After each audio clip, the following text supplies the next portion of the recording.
আত্মরক্ষার জন্য পলাইছিল। আমি আমাদের সমাজ কি দিন দিন তার বিবেক হারিয়ে ফেলছে? যে সমাজ একসময় গুরুজনকে সম্মান করত, সেই সমাজ আজ কতটা হিংস্র হতে পারে তা ভাবলে গা শিউরে ওঠে। চোখের সামনে একটা জলজ্যান্ত পরিবার শেষ হয়ে গেল, অথচ কেউ টেরও পেল না। মাত্র কয়েকটা টাকার লোভ আর মাদকের নেশা কিভাবে মানুষকে এতটা পৈশাচিক করে তুলতে পারে? কিন্তু কেন এবং কোন অপরাধে নিভে গেল একটি পরিবারের 4টি প্রাণ? এই নির্মম ও রোমহর্ষক ঘটনাটি ঘটেছে রংপুর নগরীর কামাল কাচনা মাছুয়াপাড়া এলাকায়। নিহতরা হলেন জিলা স্কুলের অবসরপ্রাপ্ত শিক্ষক গণপতি চক্রবর্তী জুয়েল, তার স্ত্রী প্রীতিলতা চক্রবর্তী, তাদের মেয়ে আগামী চক্রবর্তী এবং পঞ্চম শ্রেণীর ছোট্ট ছেলে আয়ুষ চক্রবর্তী প্রিয়ম। গত শনিবার রাতে একটি তালাবদ্ধ বাড়ি থেকে এই 4 জনের পচা গলা লাশ উদ্ধার করে পুলিশ।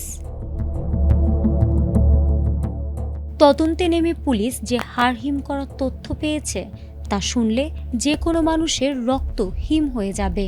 ঘটনার সূত্রপাত গত বৃহস্পতিবার রাতে। ওই বাড়ির ছাদে উঠে মুগ্ধ ও সিদ্ধার্থ নামে 2 বখাটে যুবক ইয়াবা সেবন করছিল। শিক্ষক গণপতি চক্রবর্তী তাদের এই অপকর্মে বাধা দেন।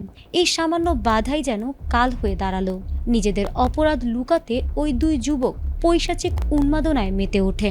তারা প্রথমে শিক্ষককে শ্বাসরোধ করে হত্যা করে, এরপর একে একে তার স্ত্রী, মেয়ে এবং ছোট ছেলেকে গামছা ও রশি দিয়ে পেঁচিয়ে নির্মমভাবে শ্বাসরোধ ও বালিশ চাপা দিয়ে হত্যা করে।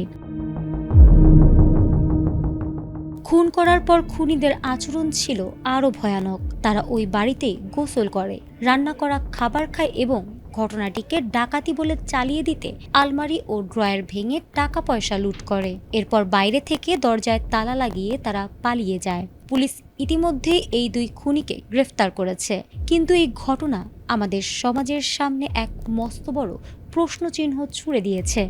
মাদকের এই করাল গ্রাস থেকে আমরা যদি আমাদের সমাজকে বাঁচাতে না পারি, তবে আগামী দিনে কার পরিবার এমন নির্মমতার শিকার হবে সেই উত্তর আজ কারোর জানা নেই।